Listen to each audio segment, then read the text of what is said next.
नमस्कार, आप देख रहे हैं न्यूज़ भारत में आपके साथ शगुन। आइए देखते हैं आज के टॉप 10 समाचार। सहारनपुर में साप्ताहिक बंदी का ऐलान। कोरोना के बढ़ते मामलों को देखते हुए डीएम ने निर्देश दिए। सहारनपुर में कोरोना का प्रकोप बढ़ता ही जा रहा है।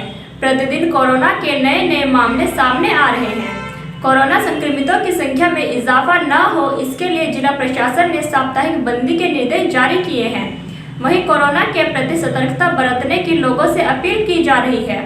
साप्ताहिक बंदी के लिए दिन लागू किए गए हैं। डीएम अखिलेश सिंह ने कोरोना के बढ़ते मामलों को देखते हुए कोरोना काल के 2020 के आदेश को दोबारा से जारी कर दिया है। 2020 में जिस प्रकार से दुकानों, प्रतिष्ठानों, हजरी व अन्य प्रतिष्ठानों को बंद किया गया था, उसी आधार पर दुकानें बंद रहेंगी। वहीं मास्क न लगाने वालों पर भी जुर्माना शुरू कर दिया गया है। बेहट, रामपुर, मनिहारान, गंगोह व नागल में सोमवार को साप्ताहिक बंदी रहेगी। तीतरो, सरसावा, अम्बेटा, पीर में बुधवार व ननौता में गुरुवार को बंदी रहेगी। इसके साथ ही नकुड़ में शुक्रवार, चिल्काना में शनिवार, देवबंद में रविवार, गाघालेडी में शनिवार और छुटमलपुर में सोमवार को साप्ताहिक बंदी रहेगी। शहर में स्टेशनरी की दुकानें रविवार को और वुड कार्विंग बाजार शुक्रवार को बंद रहेगा। ईंट भट्टा मजदूरों में खूनी संघर्ष, एक की मौत। ईंट भट्टे पर ईंट का चट्टा लगाने को लेकर हुआ था विवाद। दोनों पक्षों ने नहीं दी तहरीर। सहारनपुर के थाना बड़गांव के गांव नन्हेड़ा खुर्द में ईंट भट्टे पर मजदूरों के दो पक्षों में विवाद हो गया। दोनों ओर से लात घूंसों के बाद ईंट पत्थरों की बौछार हुई। सूचना पर पहुंची पुलिस ने दोनों पक्षों के घायल लोगों को सीएचसी में भर्ती कराया गया, जहां उपचार के दौरान एक मजदूर की मौत हो गई। मंगलवार की देर रात को दोनों पक्षों की ओर से तहरीर नहीं आई थी। घटना देर शाम की बताई जा रही है। नन्हेड़ा खुर्द गांव के समीप राणा बिक्सफील्ड के नाम से एक ईंट भट्टा है। मंगलवार की देर शाम मजदूर प्रताप व राजेंद्र के बीच ईंट लगाने को लेकर कहासुनी हो गई। कहासुनी के बाद लात घूंसे चलने लगे। दोनों को लड़ता देख दोनों पक्ष आमने सामने हो गए। दोनों पक्षों में जमकर ईंट पत्थर चले। खूनी संघर्ष में राजेंद्र, राजकुमार, शिवम, अंकित, नवीन तथा राज सिंह और प्रताप घायल हो गए। सूचना पर पहुंची पुलिस ने घायलों को सीएचसी ननौता में भर्ती कराया। एडीएस सेंटर के 56 कमांडो वेस्ट यूपी पर रखेंगे नजर। सीएम योगी बोले, सपा सरकार आतंकवादियों को शरण देती थी, भाजपा सरकार में ठोके जाते हैं। सहारनपुर के देवबंद में जड़ौदा जट में सीएम योगी आदित्यनाथ ने एडीएस सेंटर का शिलान्यास किया। इस दौरान उन्होंने पहले की सपा सरकार पर बरसते दिखाई दिए। वहीं कांग्रेस, बसपा और रालोद के खिलाफ कुछ नहीं बोला। उन्होंने कहा कि पहले की सरकार आतंकवादियों को शरण देती थी, उनके मुकदमे वापस लेती थी, मगर हमारी सरकार आतंकवादियों को ठोकने का काम करती है। इसी के लिए देवबंद में एडीएस सेंटर बनाया जा रहा है। यह वेस्ट यूपी में आतंकवादी गतिविधियों पर नजर रखेगी। उन्होंने कहा कि देश और प्रदेश की बेटियों की सुरक्षा से कोई समझौता नहीं किया जाएगा। अमिताभ बच्चन के घर का एक स्टाफ संक्रमित, 31 कर्मचारियों के सैंपल लिए गए थे। महानायक अमिताभ बच्चन के घर एक कर्मचारी कोरोना पॉजिटिव पाया गया है। जांच के लिए 31 कर्मचारियों के सैंपल लिए गए थे। फिलहाल बच्चन परिवार के सदस्यों में संक्रमण की जानकारी नहीं मिली है। इससे पहले पिछले साल जुलाई में अमिताभ कोरोना पॉजिटिव हुए थे, जिसके चलते उन्हें मुंबई के विलेपाले स्थित नानावटी अस्पताल में भर्ती होना पड़ा था। अमिताभ के बाद अभिषेक, ऐश्वर्या और आराध्या भी कोरोना संक्रमित मिले थे। अमिताभ निजी जीवन की कई घटनाओं को अपने ब्लॉग पर शेयर करते रहते हैं।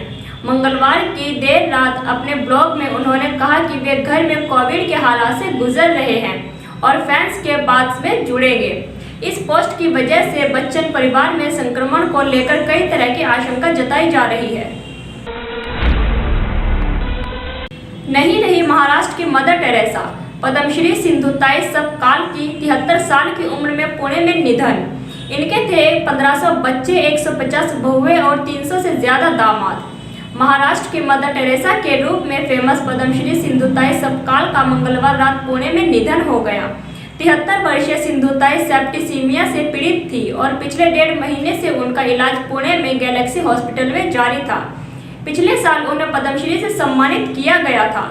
जानकारी के मुताबिक उन्होंने शाम 8:30 बजे अंतिम सांस ली।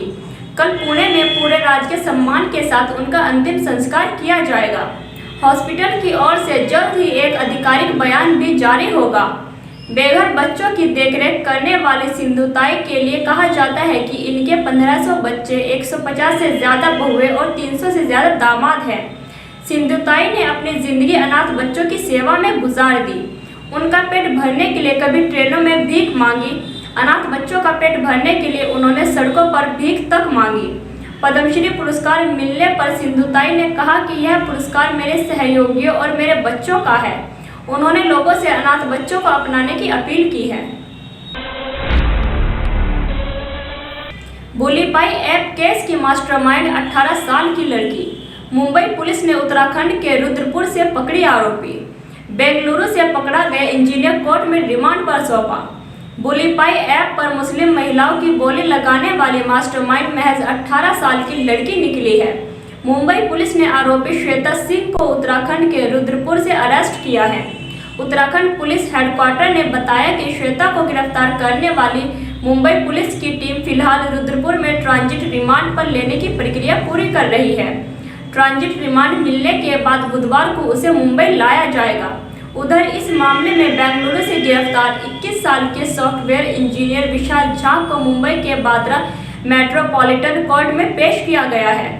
तकरीबन आधे घंटे की सुनवाई के बाद आरोपी को 10 जनवरी तक के लिए पुलिस रिमांड पर सौंप दिया गया है। झा बिहार का रहने वाला है। 5 साल के बच्चे ने बड़े बड़े बॉडी बिल्डर्स को छुड़ा दिए छक्के। छोटी उम्र में बनाया वर्ल्ड रिकॉर्ड। रोमानिया के 5 साल के गिउलियानो स्ट्रो ने बॉडी बिल्डिंग की दुनिया में ऐसे कदम रखा कि बड़े बड़ों ने उनके आगे घुटने टेक दिए। ऐसी शानदार बॉडी, ऐसे खतरनाक स्टंट जिसे करने में अनुभवी स्टंटबाज भी काफ़ी मेहनत करते हैं, उसे ये आसानी से कर जाते हैं। अद्भुत है गिउलियानो की प्रतिभा, जिसे आज तक कोई चुनौती नहीं दे पाया। कम से कम उसकी उम्र के आसपास तो अब तक कोई ऐसा नहीं पहुंचा जो उनकी आधी प्रतिभा तक भी पहुंचा हो। हालांकि वर्ल्ड रिकॉर्ड बनाने वाला वो बच्चा अब काफ़ी बड़ा हो गया है। गिउलियानो अब 17 साल के हैं, लेकिन अब भी उनका रिकॉर्ड अपनी जगह काबिज है। दुनिया के सबसे मजबूत बच्चे माने जाते हैं गिउलियानो। 2009 में जब गिउलियानो सिर्फ 5 साल के थे, तब उन्होंने Guinness book of world record अपने नाम किया था। इटली की लाइव टीवी शो में शानदार स्टंट कर गिउलियानो सनसनी बन गए। बॉडी बिल्डिंग के अलावा पैरों से भारी गेंद बांधकर सबसे तेज 33 हैंडवॉक का नया रिकॉर्ड बनाया। वो यही भी नहीं रुके, ठीक 1 साल बाद ही 90 डिग्री पुशअप का एक नया रिकॉर्ड अपने नाम कर लिया।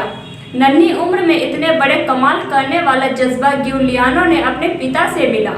बॉडी बिल्डिंग का टैलेंट उन्हें अपने पिता से विरासत में मिला, लेकिन इस विरासत को गिउलियानो ने अपनी मेहनत और लगन से आगे बढ़ाया और खेलने कूदने की छोटी सी उम्र में वो उस मुकाम को हासिल कर लिया जहां तक शायद अभी तक कोई नहीं पहुंचा हो।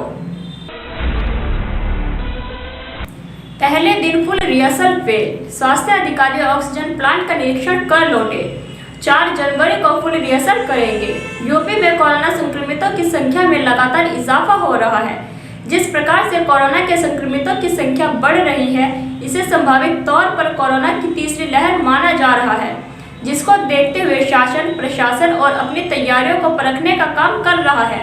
प्रदेश के 75 जिलों में 3 व 4 जनवरी को फुल रिहर्सल के आदेश जारी किए गए थे, लेकिन सहारनपुर में अधिकारी मात्र ऑक्सीजन प्लांट का निरीक्षण करके निकल गए। हालांकि स्वास्थ्य अधिकारी 4 जनवरी को फुल रिहर्सल करने का दावा कर रहे हैं। शासन की ओर से कोरोना की तीसरी लहर से लोगों को बचाने और तुरंत इलाज मिलने को लेकर तैयारियों का रिहर्सल करना था, लेकिन जिन अधिकारियों की ड्यूटी जांच के लिए लगाई गई, वह खुद 11 बजे जिला महिला चिकित्सालय में पहुंचे और उन्होंने पहले ऑक्सीजन प्लांट का निरीक्षण किया और इसके बाद वह वहां से निकल गए।